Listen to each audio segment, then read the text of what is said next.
大家好，欢迎来到窝点科技，我是石头。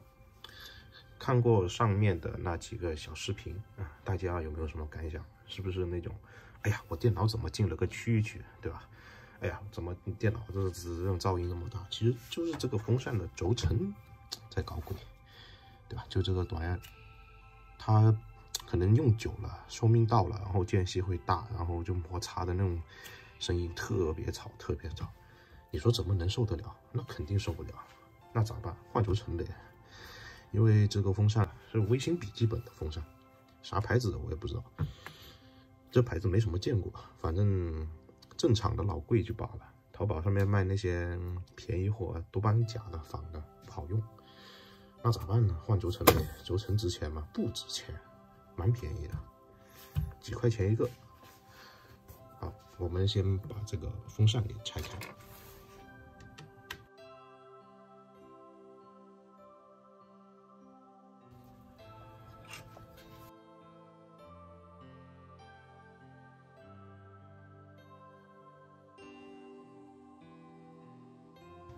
好，就这样子就拆开了。然后因为这个我们已经事先拆过一遍，然后给轴承加了一下油，但事实上发现加油并没有什么卵用，这玩意儿不能加油，加油了还是一样响。然后那咋办呢？那只能换轴承。然后我们事先要量一下轴承的这个尺寸，然后我们需要搞一把卡尺吧，啥卡尺都行，这个要求不大。然后把这个轴承给弄下来，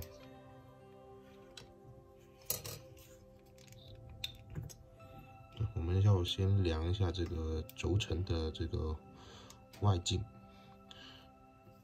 这个外径是0.8，外径是0.8，然后量一下内径，内径是0.3。内径是0.3，然后我们再量一下它的厚度，厚度的话是0.4。好，然后我们就照着这个尺寸，然后我们打开淘宝网，然后进行搜索。然后目前我搜索到的就是这个轴承的尺寸是693轴承，然后大概可以去淘宝，然后去肆意的购买。在我们等待多日之后，来自淘宝网购买的轴承终于到了。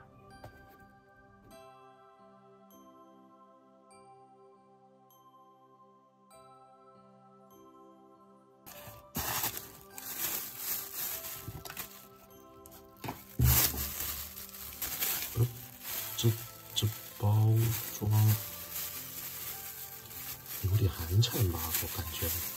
我靠，这几块钱一个的东西还不便宜呢。OK， 我买了4个轴承，693，我买的是 NSK， 好几块钱一个。那买的时候7块钱一个，也不便宜，我靠。不过还是对比一下，还是比这几十块一个180块钱一个风扇划算。我们先把我们之前上过油的这些，对吧？里面全是油，那些油给擦一下。Much later。把油擦干净了，然后先把轴承装进去。这边4个是新轴承，然后这一个轴承的话是先正面装一个，然后背面装一个。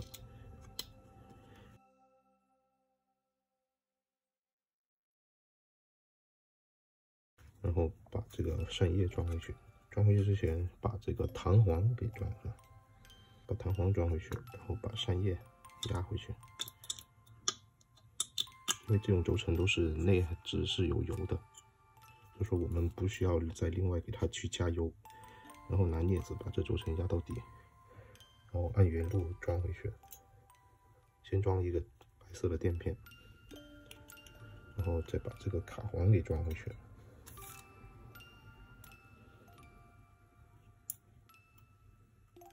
Much later。OK， 装回去了。然后我们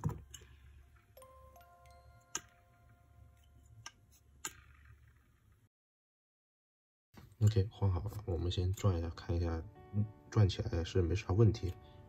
听一下噪音也没了，也小了。感觉应该 OK 了。然后我们把这个风扇先装起来。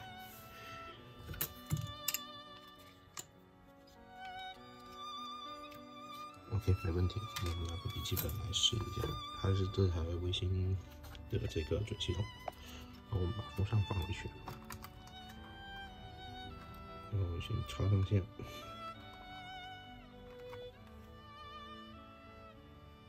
OK， 它转起来了，明显感觉声音好了很多，一样很安静。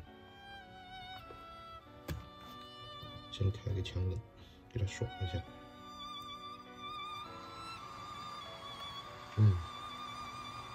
还是 OK 的。然后我们把两个风扇给装上去。最好的话就是把电关了再来，直接搞个错误示范，不要学我。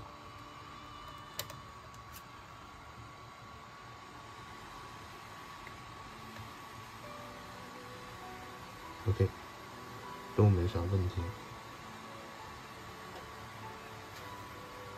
把强冷关了。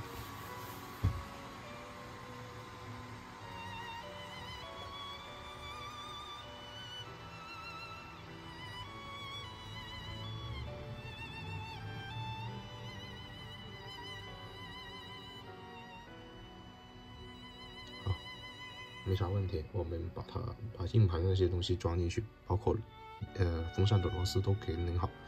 然后我们开机进系统看一下。我们看一下强冷。还是那么大的风噪，这个肯定的。